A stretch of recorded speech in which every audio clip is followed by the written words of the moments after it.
नमस्कार छात्रों, हम बात करेंगे इस वीडियो में एनालॉजी की। यहाँ पर एक नए पैटर्न की जिससे लगातार प्रश्न एग्जाम में देखे जा रहे हैं। तो प्रश्न आपके सामने है। इस तरह के प्रश्न को हम इस वीडियो में सीखेंगे। यहाँ पर कहना जो लगातार एग्जाम में आ रहा है। तो चलिए शुरुआत करते हैं।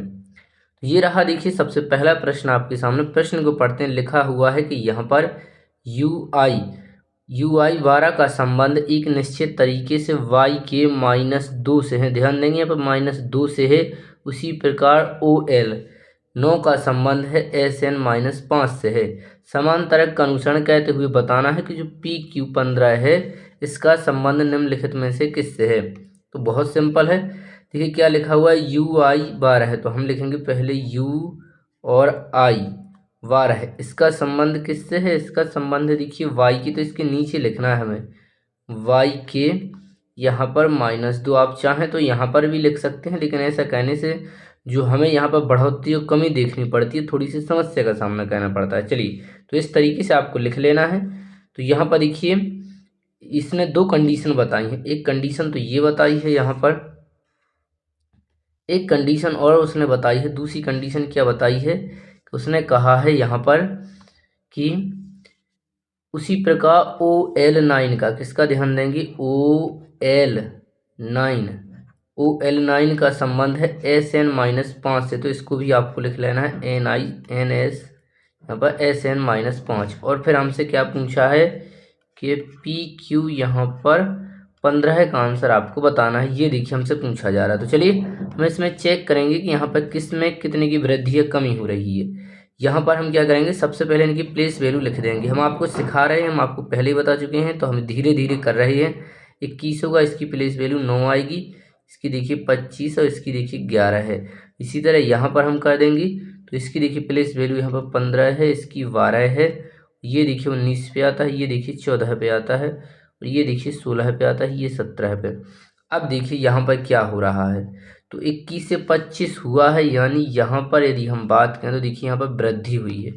क्या हुई है? यहाँ पर वृद्धि कितने की हुई है? यहाँ पर देखिए +4 की वृद्धि हुई है। यदि हम इस वाले में चेक करें, दूसरे वाले में, तो आप यहाँ पर देख पाएंगे कि इसमें भी देखिए यहाँ पर वृद्धि हुई है, लेकिन इसमें यहाँ पर अलग वृद्धि हुई है। यहाँ पर कितने की वृद्धि हुई? देखिए 9 से 11 हुआ है, यानी +2 की वृद्धि हुई है। अब इसी तरह इसमें भी हम चेक करेंगे कि इसमें यहाँ पर क्या हो रहा है। तो देखिए ये हुआ है 12 से -2 बचा है। तो -2 कब बचेगा? जब बड़ी वाली संख्या में से घटा हो, वो भी बड़ी कौन सी? माइनस वाली। तो यदि हम -14 में से 12 को घटाएंगे तो -2 बचेगा। तो ये कंडीशन इसमें भी हम पहले चेक करेंगे कि ये सेम हो रहा है। देखिए यहाँ पर 15 से 19 हुआ, यानी +4 की वृद्धि हुई है। यहाँ पर देखिए 12 से 14 हुआ है, तो यहाँ पर देखिए +2 की वृद्धि, यानी ये सेम चल रहा है। इसी प्रकार यहाँ पर देखिए -5 बचने चाहिए। तो किस में से हम घटाएं कि यहाँ पर -5 बच जाए? तो बेहतरीन तरीका है। देखिए इन दोनों को जोड़ दीजिए तो कितना आ चुका है? 14। इन दोनों को जोड़िए तो कितना? 9 में 5 जोड़ेंगे तो 14 आ गया है। तो बस 14 में से -14 में से 5 घटाया, तो ये 9 घटाया, तो देखिए -5 बचा है। चलिए अब इसी तरह यहाँ पर देखिए पहले में क्या होना है, पहले में होना है देखिए +4 की वृद्धि। तो हो जाएगा देखिए यहाँ पर 20 और 20 पे क्या आता है, देखिए T। इसी तरह यहाँ पर +2 की वृद्धि होगी, तो ये हो जाएगा देखिए यहाँ पर 19 पर क्या आता है T। और आपको क्या कहना है, यहाँ पर 15 में से किसको घटाना है? देखिए 14 को घटाना है। 14 में से 15 घटाई, बात तो एक ही है। चलिए, तो यहाँ पर जैसे हम 15 में से 14 को घटाएंगे तो यहाँ पर देखिए 1 बचेगा। क्या बचेगा? यहाँ पर 1 बचेगा। क्या बचेगा? यहाँ पर देखिए 1 बचेगा। तो इस तरह से हमारा क्या हो जाएगा, यहाँ पर करेक्ट आंसर TS और 1 हो जाएगा, यानी जो ऑप्शन डी है वो देखिए यहाँ पर करेक्ट आंसर हुआ। तो इस तरीके से आपको यहाँ पर कहना है कि इनमें से जो 14 को घटाते जाना है। हमने 12 में से घटाया, 9 में से घटाया और 15 में से घटाया, तो आंसर आ चुका है। अब हम बात करते हैं अगले प्रश्न की। हम आपको सिखा रहे हैं तो टाइम लग रहा है। अब आप एग्जाम में होते तो आपको क्या कहना है? देखिए एग्जाम में यदि आप होते तो आपको क्या कहना है, यहाँ पर थोड़ा सा हम चेंज करते हैं। पहले आपको ये वाला तो आपको कहना है, देखिए एग्जाम में इतना कहने के बाद फिर आपको डायरेक्ट उसका आंसर निकालना है। यहाँ पर देखिए क्रॉस चेक नहीं करना है, इसको आपको कहना है एग्जाम हॉल में, और डायरेक्ट उस आपको आंसर निकालना है, जिससे आप कम समय में आंसर को प्राप्त कर सकें। चलिए बढ़ते हैं दूसरे प्रश्न की ओर। तो ये रहा देखिए दूसरा प्रश्न, और इसे हम एग्जाम की तरह करेंगे। तो चलिए R4, तो यहाँ पर हम लिखेंगे देखिए R4। इसका जो संबंध है वो है देखिए यहाँ पर U की 14 से। तो U और Q और -14 से इसका संबंध है। हमसे क्या पूछा उसको डायरेक्ट लिखना है, हमको ये पूछा देखिए MO12 यानी 12 का आंसर हमसे पूछा है। तो बस हमें चेक करना है कि इसमें कितने की कमी या वृद्धि हो रही है। तो देखिए यहाँ पर हम लिखेंगे ये 18 की वैल्यू, ये 18 पे, ये 18 पे, ये देखिए 21 है, ये देखिए आता है 17 पे। यहाँ पर देखिए 18 से 21 हुआ यानी यहाँ पर +3 की वृद्धि हुई है। और यहाँ पे यदि हम देखें तो यहाँ पर देखिए -1 की कमी हुई है। इसी तरह आप यहाँ पर भी कह सकते हैं कि देखिए यहाँ पर ये 13 है, ये देखिए 15 है। और आप ये भी देख सकते हैं कि इन दोनों को जोड़ेंगे तो कितना हो जाएगा, देखिए 18 है।